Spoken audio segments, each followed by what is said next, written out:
to my channel. So my name is Anshul Gupta. So ये video बड़े दिनों के बाद मैं बना रहा हूँ. अभी तक की जो प्रोसेस चल रही थी वो आर्टिकलशिप रजिस्ट्रेशन प्रोसेस चल रही थी.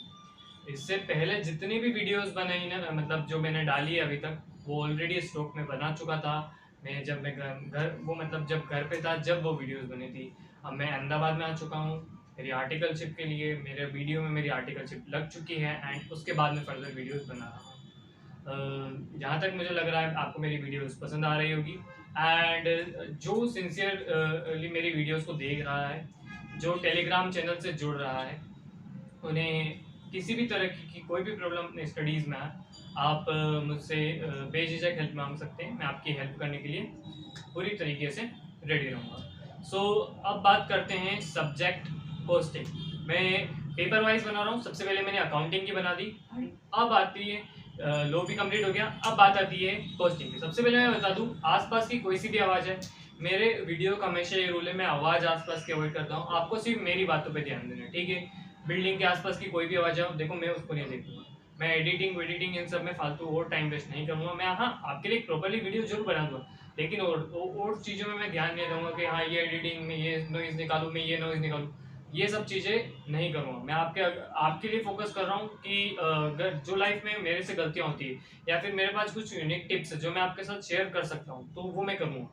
लेकिन अगर ये सब दूसरी चीज़ होगी तो मैं उन पर फोकस नहीं करूँगा. मैं सिर्फ स्टडीज़ आपके लिए अभी फोकस कर रहा हूँ और आपकी आगे के लिए बेटर बनाने के लिए. तो चलो कंटिन्यू करते हैं अपने फर्दर पार्ट पे, ठीक है. इंट्रो हो गया. अब सबसे पहले बात आती है मैं जर्नी किस तरीके से. सबसे पहले बता दूं कि ये स्ट्रैटेजी आपको इससे सीख लेनी है, किस तरीके से पढ़ाई की जाती है, क्या गलतियां नहीं करनी चाहिए अपने पढ़ाई. पढ़ाई सब करेंगे, स्ट्रैटेजी सब बनाएंगे, तरीका सबका होगा, सब अपने अपने पैटर्न से रिवीजन भी करेंगे. तरीका सबका अलग होता है, बट तरीके से जैसे अपन सीनियर से सीखते ना, जैसे अर्जुन ने गुरु द्रोणा से, ठीक है, वैसे अपने टीचर्स वो हैं, लेकिन अपन आर्ट किस तरीके से कर रहे हैं, सीख किस तरीके से रहे हैं, रिविजन्स कितने करने चाहिए. रिविजन्स में बहुत लोगों को दिक्कत आती है कि क्वेश्चन के क्वेश्चन सोल्व नहीं होते. एमटीपीज आरटीपीज कितनी करें, आईसी मॉड्यूल सफिशिएंट होती है कि नहीं होती है. बहुत सारे क्वेश्चंस रेज होते हैं. सो अगर यूट्यूब पे आप देखने चाहोगे तो आपको कॉमनली ऐसी वीडियोस नहीं मिलती है. मिलती भी है तो वो डीअरेंज्ड रहती है, ठीक है. थोड़ा चेहरा देख लेता हूँ. जनरली अभी मैं पोस्टिंग के लिए कुछ भी मेरा आउटपुट मेकअप नहीं करा. अभी मैंने सेटअप नहीं करा है. पहले थोड़ा सेटअप लगा के बैठता था. पंखा बंदे आगे का काम शुरू करते हैं. सबसे पहले 9 मंथ्स की मेरी जर्नी शुरू होती है. आपको पता है मेरे को 2 अटेम्प्ट लगे थे सी एंटर क्लियर करने में. सबको पहले ही बता देता हूँ, इसमें कोई भी शर्माने वाली बात नहीं, ठीक है. 2 अटेम्प्ट लगे हैं, जब भी तो मेरे को मेरी गलतियों से 2 अटेम्प्ट क्या बोलो, एक अटेम्प्ट नवंबर में फेल हुआ था, सीख मिली, प्लान चेंज, पूरे तरीके से बैठा, अगले अटेम्प्ट में पास. एंड इस सब्जेक्ट में मेरे 73 आए थे. एंड याद रखना कि ये है पिछले बहुत पेपर, मतलब सालों के पेपर से कोस्टिंग का पेपर इस बार डिफिकल्ट आया था, फिर भी मैं 73 कैसे लाया मैं आपको ये वीडियो में बताता हूँ. पहले के जो 9 महीने थे, नवंबर 22 अटेम्प्ट के, मैं पढ़ रहा था. मैंने क्लासेस ली थी राहुल सर. कॉन्सेप्ट काफी अच्छे हैं, डाउट सपोर्ट का भी अच्छा है, ठीक है. अभी हमारे टाइम तो एमसीक्यूज आते नहीं थे. अब आप सोचोगे क्या ये मई 24 वाले बच्चों के लिए लागू है कि नहीं, तो उनके लिए भी जी लागू है. पढ़ना तो सबको एक ही तरीके से है, बस कोस्टिंग में अब न्यू जहाँ तक एमसीक्यूज आ गए मेरे को लगता है, ठीक है. बस इतनी से न्यू चेंजेस आए. बाकी अगर आप फर्दर भी इस वीडियो को देख रहे हो तो आपको ऐसा नहीं लगना चाहिए कि ये भैया तो पुराना टाइम लेके आए हैं, हमारे टाइम में लागू होगा कि नहीं. नवंबर 24 मई याद रखना, अगर कोई सी भी वीडियो आउट ऑफ सिलेबस जाएगी ना मेरी, मैं उसे ऑटोमेटिकली मेरे चैनल से डिलीट कर दूंगा. ये मुझे मालूम है, ये मेरी पॉलिसी है, ठीक है. 9 महीने पढ़ना स्टार्ट करा. सबसे पहले तो लेक्चर्स देखे. लेक्चर्स इस तरीके से थे, हर टीचर का पैटर्न होता था. मैं समझाता हूँ मेरी टीचर का ऐसा था. क्लास पजल के क्वेश्चन कॉन्सेप्ट कराते थे और क्लास पजल के क्वेश्चंस क्लास में कराते थे, और होम पजल देते थे जिसके वो क्वेश्चंस अपने को होमवर्क करने को देते थे. मैं रेगुलरली होमवर्क करने को बैठता, बट मिस्टेक ये कर बैठता कि क्लास पजल अपन ने देखा, अपन क्लास लेक्चर देखेंगे मस्त, टीचर क्वेश्चन करवा रहे हैं, अपना तो हो गया काम. टीचर की मेहनत, लेक्चर सुने, कॉन्सेप्ट लिखे, हो गया काम. हाँ मेहनत लेक्चर देख लिए 3, हो गया काम. लेक्चर टाइम तक तो खूब ठीक जा रहा था, लेकिन जब लेक्चर के एक लेक्चर कंप्लीट, होम पजल अब मेरे को क्वेश्चन सॉल्व कर रहे हैं, जैसे अपने को स्कूल में होमवर्क दिया जाता था वैसे हम यहाँ पे भी होमवर्क दिया जाता था. तो होम पजल से क्वेश्चन करने के लिए मैं बैठा. तो मैं इस पॉइंट पे था कि होम पजल के क्वेश्चंस दिए तो जाते, बट जैसे पहला क्वेश्चन मैं खुद करने को बैठता, यार ये तो क्वेश्चन मैं कॉन्सेप्ट पे ध्यान नहीं देता था, बट ऐसा होता ना कि शुरू शुरू में अपने हाथ नहीं बैठने लगते, क्वेश्चन सोल्व नहीं हो रहा है मेरे से, मैं थोड़ा सा दिमाग कुछ, अरे यार मेरे से तो क्वेश्चन ही सोल्व नहीं हो रहा, मैं डायरेक्ट लेक्चर लगा के बैठ जाता, टीचर के होमवर्क किस तरीके से सोल्व, क्योंकि राहुल सर का ऐसा नियम था कि हर एक लेक्चर के अगले लेक्चर में, क्या हर एक लेक्चर का होमवर्क अगले लेक्चर के स्टार्टिंग में वो बताते थे कि किस तरीके से सोल्व हुआ। मैं लेक्चर लगा के बैठ जाता और होमवर्क देखता जाता, अच्छा अच्छा अच्छा ऐसे हुआ। तो मतलब मुझे तो मेहनत नहीं करनी पड़ी, होमवर्क का बेसिकली मतलब ये होता है कि अपन प्रयास करें, खुद सीखें उन चीज से, बट एक्चुअली में ट्रू मीनिंग मेरा निकल ही नहीं रहा था। मैं होमवर्क कर तो रहा था, क्वेश्चन सोल्व नहीं हो रहे थे, मैं लेक्चर लगा के बैठ जाता, हो जाता है, कॉपी कर लेता, दिमाग नहीं चला ना, दिमाग को फॉर्मेट्स याद नहीं हुए ना, फॉर्मूलाज दिमाग के अंदर बैठे नहीं ना, ये बेसिकली प्रॉब्लम है। कोस्टिंग में यही है कि जिसके मन में फॉर्मेट्स याद हो गए कि अच्छा कोस्टिंग में अपने को इस चीज की कोस्टिंग निकालनी है, मटेरियल कोस्टिंग में बेसिकली अच्छा ये स्टेप्स किए जाते हैं, बजटरी कंट्रोल्स में अच्छा बेसिकली ये फॉर्मेट्स होते हैं, सेल्स वाली ये वाली बनती है, वो परचेज वाली ये बनती है। सो अगर इनका डीप आपको मीनिंग बदल गया एक दो बार क्वेश्चंस प्रैक्टिस करने के बाद, तो आपके हाथ में फॉर्मूलास फॉर्मेट्स ये बैठ जाते हैं, बट ये बिना प्रैक्टिस के नहीं आएंगे। जैसे क्या होता है, अगर होमवर्क करने आप बैठ रहे हो, मैं आगे बताता हूँ उन बच्चों को जो अभी बता रहा हूँ इस वीडियो में फर्दर में, जिनने राहुल सर से क्लास नहीं ली हो, किसी से भी टीचर से ली हो, बट मेरी वीडियो तो जनरल वीडियो है ना, बट मैं समझा रहा हूँ कि मेरा पॉइंट ऑफ व्यू क्या है, मेरी वीडियो काफी लंबी हो सकती है, बने रहना, ठीक है। तो उस जगह मेरे को ये गलती नहीं करते हुए मुझे यूं करना चाहिए था कि होमवर्क कर रहा हूँ, ठीक है, एक क्वेश्चन नहीं बना, फर्दर दूसरे क्वेश्चंस करने चाहिए थे मुझे, ठीक है।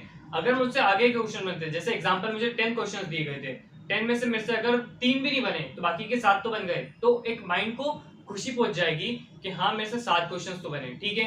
उसके बाद माइंड ठंडा हुआ, कूल हुआ, पहले से परेशान था अब थोड़ा कूल हुआ कि हाँ ठीक है 7 क्वेश्चंस तो हो गए, बाकी के 3 वापस से ट्राई करके देखूंगा, अब ट्राई करूंगा, थोड़ी स्टेप्स फिर बनेगी, जितनी स्टेप्स बनी उन पे खुश हो लो, फिर लेक्चर लगा के बैठ जाओ, फिर देखो।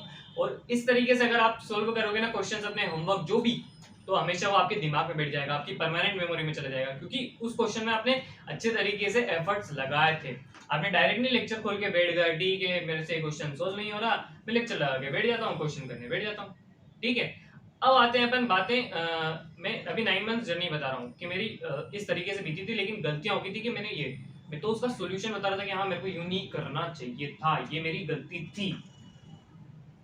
अब आते हैं अगर 9 मंथ्स जर्नी की उनकी, बेसिकली मैं 9 मंथ्स क्यों कह रहा हूँ कि सी एंटर स्टूडेंट के बाद बेसिकली 8 10 9 कुछ ऐसे एवरेज महीने रहते हैं, बोथ ग्रुप्स हो सिंगल ग्रुप्स हो कैसे भी, ठीक है। अब बात आती है अगर कोचिंग दूसरे क्लास से ले रहे हो या फिर आप सेल्फ स्टडी कर रहे हो, तो बेसिकली आप यूट्यूब से समझोगे, सेल्फ स्टडी करोगे, बट ऐसे मॉडल के क्वेश्चन तो करोगे ना, उसी में सेम तरीका अप्लाई करना, जब आप लेके क्वेश्चन बैठ रहे हो थोड़ा बहुत ट्राई करना, उसके बाद यूट्यूब पे लेक्चर लगा के बैठना, किसी और टीचर से ले रहे हो तो वो टीचर खुद एक तरीका बताएगा, उस तरीके को फॉलो करना। डाउट्स फर्दर आते हैं, जैसे कि पुरुषोत्तम सर की क्लास ले रहे हो किसी और की, तो मेरा टेलीग्राम चैनल तो है ही सही, उस पर आके जुड़ जाना, मैं हमेशा आपको रिवर्ट बैक करते ही हूँ सबसे ज्यादा, लेकिन रिवर्ट बैक करूँगा मैं यूट्यूब की कैरियर्स को, टेलीग्राम पे अभी बाद में आता हूँ, लेकिन फिर भी आपको जो प्लेटफॉर्म चाहिए आप कर देना, ठीक है। 9 महीने में इस तरीके से लेक्चर्स देखे मैंने, होमवर्क करता गया, होमवर्क का एफर्ट कोई निकला नहीं, 6 महीने में लेक्चर्स कंप्लीट हुए, उसके बाद आता है 3 महीने का रिवीजन पीरियड। मैं हारा इसी कारण हूँ कि मेरे रिवीजन पैटर्न है ना ठीक से नहीं बने थे, रिवीजन प्लान मैंने ठीक से नहीं बनाया था, रिवीजन प्लान बनाना था उन 3 महीनों में, और 1.5 डेज की स्ट्रैटेजी बनानी थी जो कि मेरी नहीं बनी थी। मैं खुद कह देता हूँ कि 3 महीने अगर रिवीजन कर लेता तो मेरा पहला अटेम्प्ट में पास हो जाता, मैं रैंक के लिए उम्मीद करके बैठा था, बट कुछ भी नहीं हुआ। अगर आपके कॉन्सेप्ट छिले हुए हो, होमवर्क में आपने अच्छे से मेहनत नहीं करी है, आप कितना भी आगे रिवीजन करने बैठ जाओ, आपको फिर से एफर्ट डालने पड़ेंगे उस सब्जेक्ट को रिकॉल करने के लिए। अब मैंने कोस्टिंग पढ़ी थी, जैसे मेरा अटेम्प्ट था नवंबर, मैंने पढ़ी थी जनवरी में कोस्टिंग, तो अब मैंने बीच में तो रिविजन्स नहीं करे थे। 2 तरीके के बच्चे होते हैं जो बीच में ही रिविजन्स कर लेते हैं, पर मैं उन तरीके का नहीं था, मुझे था कि पहले लेक्चर्स कंप्लीट हो जाए सारे तो रिविजन स्टार्ट करूंगा। तो 6 महीने में लेक्चर्स कंप्लीट हुए थे, 3 महीने में सोचे थे कि ठीक है मैं रिविजन्स करूंगा, मैं रिविजन्स करने बैठा। सबसे पहले तो बेसिकली यही प्रॉब्लम आ रही थी, क्या करूँ तो करूँ क्या, मैंने इतने महीनों पहले लेक्चर्स देखे थे, अब मुझे कुछ याद नहीं आ रहा, क्योंकि मैंने होमवर्क सही से तरीके से नहीं करा था ना। माइंड में फॉर्मेट्स अगर बैठे हुए रहते तो एक बार देखता और अपने आप ही रिकॉल हो जाते, बट अब मुझे बार बार देखना पड़ रहा है, पूरा सोचना पड़ रहा है। आपने मेरी एक वीडियो जरूर देखी होगी हिंट्स कॉपी वाली, अगर नहीं देखी हो तो जरूर देख लेना। हिंट्स कॉपी कोस्टिंग जैसे सब्जेक्ट, मतलब मेरे तो वो जो मेरा इनोवेशन है वो हर एक प्रैक्टिकल सब्जेक्ट में आपको लागू होगा, ठीक है। तो वो वीडियो की लिंक मैं डिस्क्रिप्शन में दे दूंगा, या फिर आप थोड़ा स्क्रॉल डाउन करोगे ना मेरे यूट्यूब चैनल को, तो आपको how to make hints copy वाला वीडियो आपको मिल जाएगी, उसे चेकआउट कर लेना, ठीक है। तो इस तरीके से हिंट्स कॉपी बनानी रहेगी आपको, ठीक है। वो अभी फर्दर मैं बताता हूँ कि क्यों बनानी है, ठीक है। इस तरीके से 3 महीने में रिविजन पे गलती हुई कि मैंने सोचे थे नंबर ऑफ रिविजन ज्यादा होंगे, लेकिन नंबर ऑफ रिविजन ज्यादा हो ही नहीं पाए। क्यों? क्योंकि मेरे को सब्जेक्ट को वापस समझना पड़ा, होमवर्क सही से नहीं करा था। इसी कारण से मुझे जब रिवीजन पीरियड चल रहा था तो मुझे एक्स्ट्रा एफर्ट्स डालने पड़े। क्वेश्चन सब्जेक्ट समझ में नहीं आ रहा, हर एक क्वेश्चन में पूरे, जैसे अगर एग्जांपल एक चैप्टर में 30 क्वेश्चन है तो हर को पूरा देखना पड़ रहा है कि अच्छा इस तरीके से सोल्व हुआ। और अगर देखते रह जाएंगे ऐसे नंबर ऑफ रिवीजन ज्यादा हो ही नहीं पाएंगे, और बेसिकली 3 महीने का रिवीजन वेस्टेज हुआ, माइंड खराब होने लगा। 1.5 डेज नहीं बना, नवंबर 22 का अटेम्प्ट आया, मैंने अच्छे से दिया भी सही, पोस्टिंग में मैं पास था, 54 नंबर थे, बट मेरा एग्रीगेट और कुछ सब्जेक्ट में मैं फेल हो गया। अब बात आती है चैलेंजिंग टास्क, वो था मेरा मई 23, मैंने डिक्लेयर कर दिया था फाइनल अटेम्प्ट लेना है। अब मैंने देखी मेरे से गलतियां ये हुई थी, मुझे पता थी कि हाँ मेरे नंबर ऑफ रिविजन कम हुए। नंबर ऑफ रिविजन ज्यादा करने के लिए मैंने सोचा कि यार यही प्रॉब्लम आ रही है, तो क्यों ना मैं एक इनोवेशन करता हूँ जो मेरे माइंड में पहले से चला रहा है। इसे बोला गया है हिंट्स कॉपी। अब क्या होता है कि किसी भी टीचर से क्लास ले लो, बेसिकली हर एक चैप्टर में 30 to 40 क्वेश्चंस मिलते हैं अपने को, और 13 to 15 चैप्टर्स रहते हैं अपने पर्टिकुलर चैप्टर्स में, और इन दोनों को मल्टीप्लाई कर दोगे 15 या 12 इंटू हर चैप्टर में 30 क्वेश्चंस, तो बेसिकली अपन हर एक रिवीजन में सारे क्वेश्चंस बार बार सोल्व नहीं कर सकते। आप आईसीआई मॉड्यूल उठा लो, आईसीआई मॉड्यूल में भी बैक एक्सरसाइज में इलस्ट्रेशन मिला के बहुत सारे क्वेश्चन हो जाते हैं। तो आप जो सेल्फ स्टडी करने वाले बच्चे हो, क्लासेस लेने वाले बच्चे हो, कैसे भी हो, आप बार बार पूरी थिंग्स को पढ़ नहीं सकते। तो मेरे को दिक्कत आ रही है यार, बार बार पढ़ू भी नहीं, टाइम भी कम है, मुझे रिविजन भी ज्यादा करना है, तो करूँ तो करूँ क्या। इसीलिए मैंने हिंट्स कॉपी बनाई। आप हिंट्स कॉपी वाली वीडियो देखोगे, ठीक है। अब मैं समझ रहा हूँ कि आपने हिंट्स कॉपी देखी, ठीक है, तो अब उसका बेनिफिट पता लिया होगा ना, ठीक है। आपने हिंट्स कॉपी बना ली, अब मैं हिंट्स कॉपी का मदद से फर्स्ट रिवीजन में तो मैंने अच्छे से क्वेश्चंस लगा के देखे, ठीक है, उससे हिंट्स कॉपी भी बना ली मैंने। सबसे पहले आप सोचोगे कि हिंट्स कॉपी क्या है, पहले हिंट्स कॉपी वाली वीडियो आप जाके देख रहे हो, फिर मेरी आगे की वीडियो कंटिन्यू करना है तो समझ नहीं आएगी, ठीक है। सेकंड रिवीजन पे जब मैं आ रहा, हिंट्स कॉपी के जो क्वेश्चंस मैंने मार्क आउट किए थे वही कर रहा हूँ, ताकि मेरा बेसिकली मेरे को पता चल जाए कि हाँ इस चैप्टर में जब सेकंड रिवीजन थोड़े दिनों के बाद में कंटिन्यू कर रहा हूँ। तो पहले तो मैं बता देता हूँ रिवीजन स्लॉट्स मैंने किस तरीके से बांटे थे, क्योंकि मैं स्ट्रेटजी मेरी सुना रहा हूँ, उससे आप सीख लोगे। 3 महीने में मैंने क्या करा, मैंने बेसिकली इनको टुकड़ों में बांट दिया, पहले 2 महीने और लास्ट का 1 महीना। पहले के 2 महीने में मैंने 4 स्लॉट्स बांटे, 4 स्लॉट्स 15-15 डेज के ईच। हर 15 दिन में मैं 2 सब्जेक्ट उठा रहा था, और लास्ट का 1 महीना तो बचा हुआ ही था, ठीक है। लास्ट का 1 महीने मैंने अलॉट करा था अपने टेस्ट देने के लिए। पहले के 2 महीने के जो स्लॉट्स बांटे थे 15-15 डेज के ईच, पहले 15 दिन में किसी न किसी एक स्लॉट में मैंने पोस्ट भी उठाया था, पोस्ट उठाया था, मैंने टारगेट रखा था। अब मेरा टारगेट था 5 number of revision, but 15 days में 5 नंबर ऑफ रिवीजन करना पॉसिबल नहीं था। तो आगे की स्टोरी कंटिन्यू करता हूँ कि कैसे 5 नंबर ऑफ या 4 नंबर ऑफ रिवीजन या 3 कैसे भी करके किए जाते हैं। इतने तो आपको करने चाहिए। आप सोचोगे कि नंबर ऑफ रिवीजन ज्यादा से ही आप जीतना पॉसिबल है, तो बेसिकली मैंने तो जितना भी अभी इंटरव्यूज में सुना है, या फिर मैंने जितना भी अभी रिसर्च करी है, जितने ज्यादा बार प्रैक्टिस हुई है, उतना ही चांसेस आपका इस सब्जेक्ट में एग्जामिशन या फिर 40+ तो आप थोड़ी सी मेहनत, थोड़ी एक्स्ट्रा मेहनत से ला सकते हो, लेकिन एग्जामिशन या फिर जिसको रैंक लानी है या फिर इस सब्जेक्ट से एग्रीगेट बनाना अपना, ठीक है, मेहनत अच्छे से करके जाओ। जब आप सीए बनने चाह रहे हो तो अच्छे से करो, ठीक है, मैं तो कहना चाहूंगा।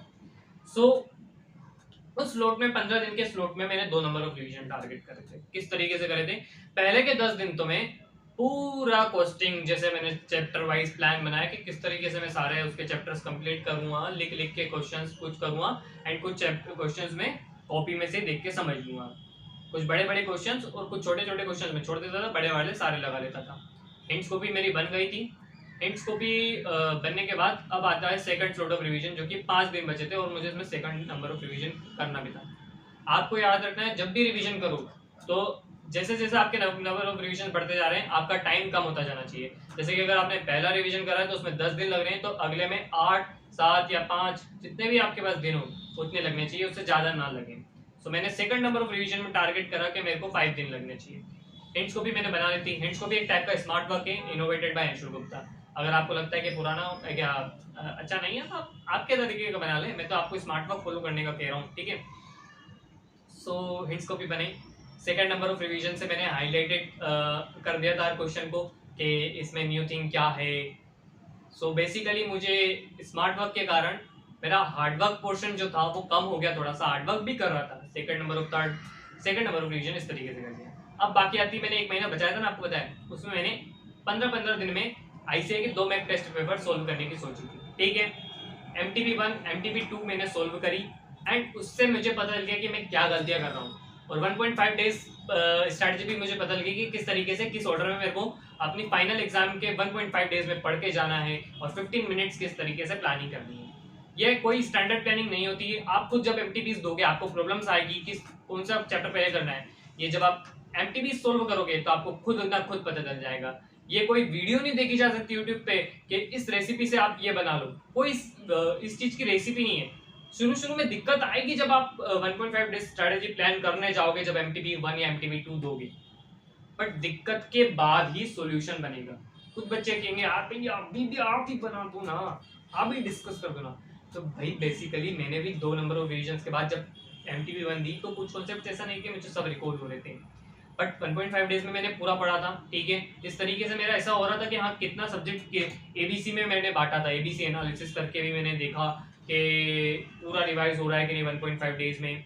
और सेकंड एमटीपी में मैंने फिर वो गलतियां दोहराई नहीं, ताकि मैं नई गलतियां अगर कुछ पता चलती तो वो निकाल सकूं। तो ऐसे 2 एमटीपीज मैंने लास्ट महीने में दी। इस तरीके से पहले 15 दिन में मैंने 2 रिवीजन करे थे, 2 एमटीपी सॉल्व करी तो उनके लिए 1.5 दिन दोनों को मिले थे, तो इस तरीके से 4 रिवीजन हो गए।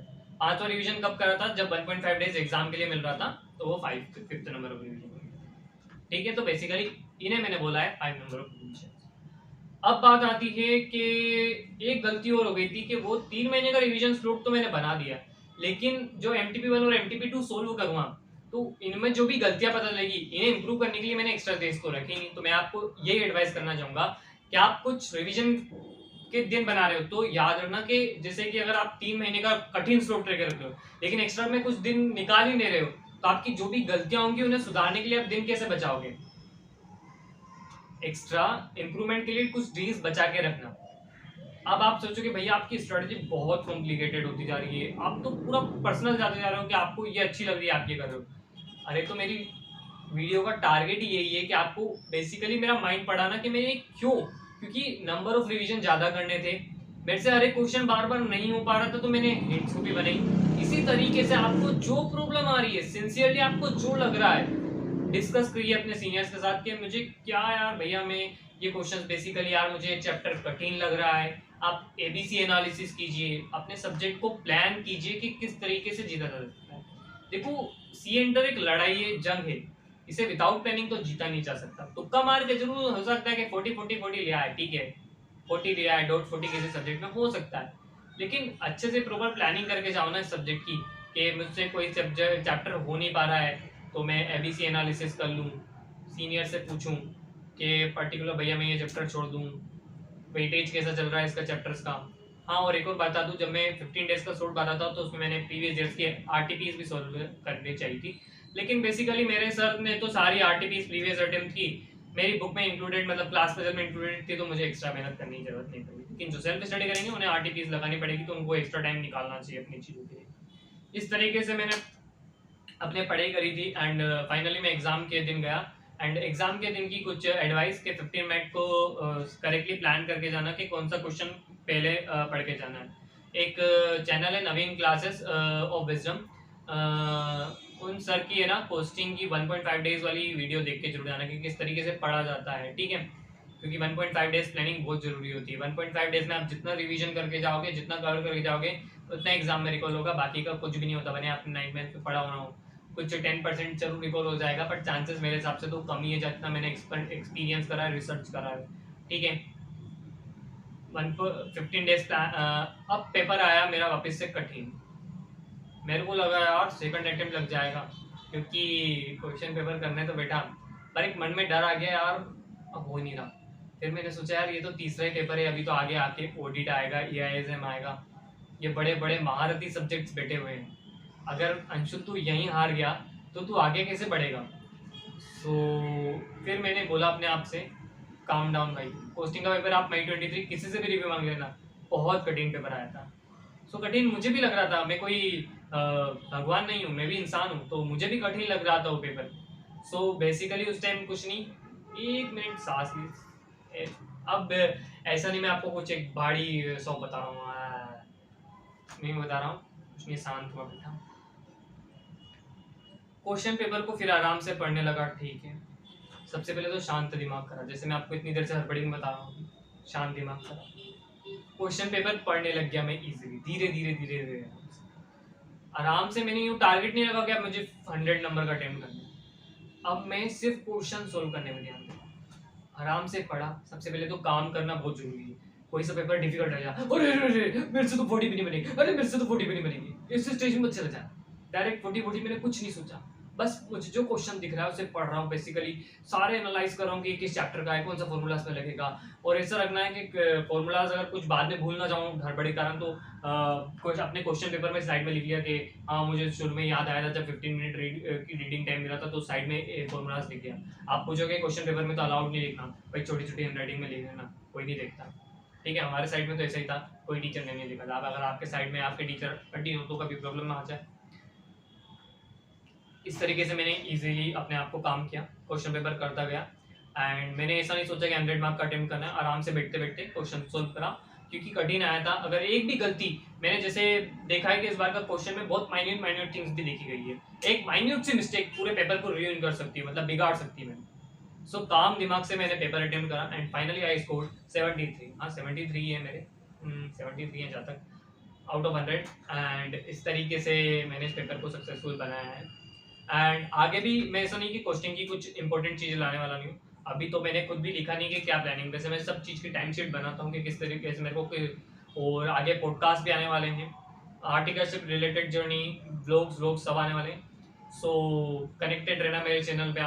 आपको मेरी स्ट्रेटजी कैसे लगी कमेंट सेक्शन में लिख के जरूर बताना, एंड लाइक बटन का जरूर प्रेस करना, एंड मेरे चैनल को जरूर सब्सक्राइब करना, ठीक है।